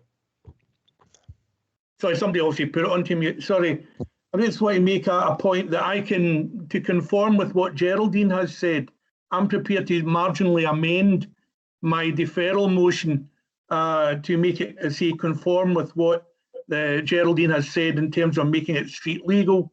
And of course, I think it's important that we have a deferral to consider today. So I'm certainly prepared to amend my wording, if you wish, to conform with what Geraldine has asked for in terms of the broader site selection process. I take that point, but I would obviously ask education officials, and again to amplify the point that Councillor Allison has made, this is a discussion that may have to take place at education, but it has to take place.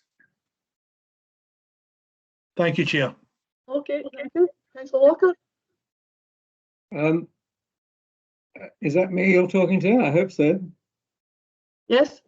Right. Yeah. Okay. Thank you for that. I have to say that I want to wind the spool back. I quite understand what Pauline and Geraldine are saying, but I do support what Councillor Allison has been making as the key point here. And I think that we're putting the cart before the horse. We're trying to reach a planning decision when I don't think the Education Department have necessarily thought this through yet. And if we are required to follow the form or the pattern of what has to happen exactly, and we're only voting on planning, I would be prepared to move that planning is completely denied at this point, in which case it'll have to be sent back to education perhaps and the council to decide whether this site is suitable.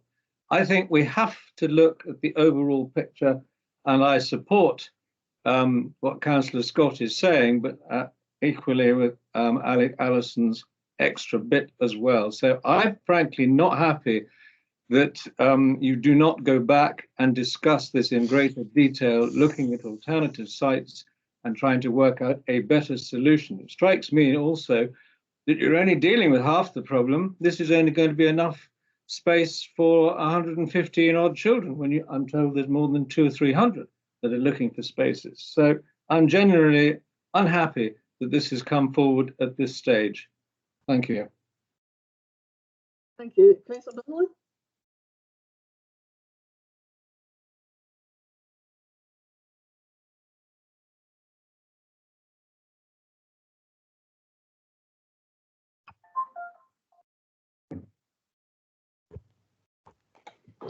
Chair, I think there's an issue with your mic. I don't know what you just said there, whether you're asking for questions or maybe other members are the same, but every now and again your voice seems to fade and we can't hear you. It's really important we hear what the chair is saying. I agree, Debbie. I can't hear Isabel at all. Sorry, I was asking Councillor Donnelly to come in. Thanks, Chair. Right now, at this moment, I'm seriously uncomfortable what way I would be going. And like Councillor Callaghan, I'm seriously concerned the amount of objections that have signed the petition. And it would be then seen that we're going against a community feeling. And they did say that they still supported a nursery. And I would be looking for guidance where we go if we don't pass this. Okay, thank you. Stuart, do you want to come in at that point? Sorry, Chair. I think that's maybe more one for Pauline at this point. Okay, someone's got their hand up.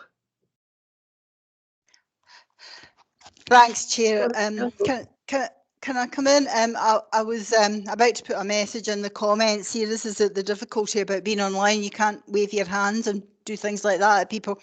Can I just suggest, Chair and members, to move this forward, that we accept the amendment on the planning relevant issues, which the application is deferred for a more robust look at the transport and parking issues, and it be brought back to that committee. But the committee make a recommendation to the education and other committees in the council that they do revisit the sites out with the planning process, because that isn't part of the planning process. But I do understand members disquiet about that, and I'm just trying to think here, members, of a constructive way forward on the matter, if members are happy with it. Thanks, Chair. I would be happy with that. Yeah, I'd be happy with that as well. Do you agree? Agreed. Agree that, Chair. Yeah. Agreed. Agreed. Yeah, I'd agree. In that case, I'll ask applicants and objectors to leave the meeting.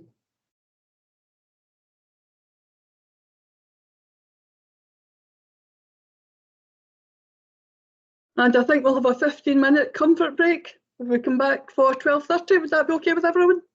Yep. Thank you. Okay, thank you. Thanks, Agreed. Chair. Agreed.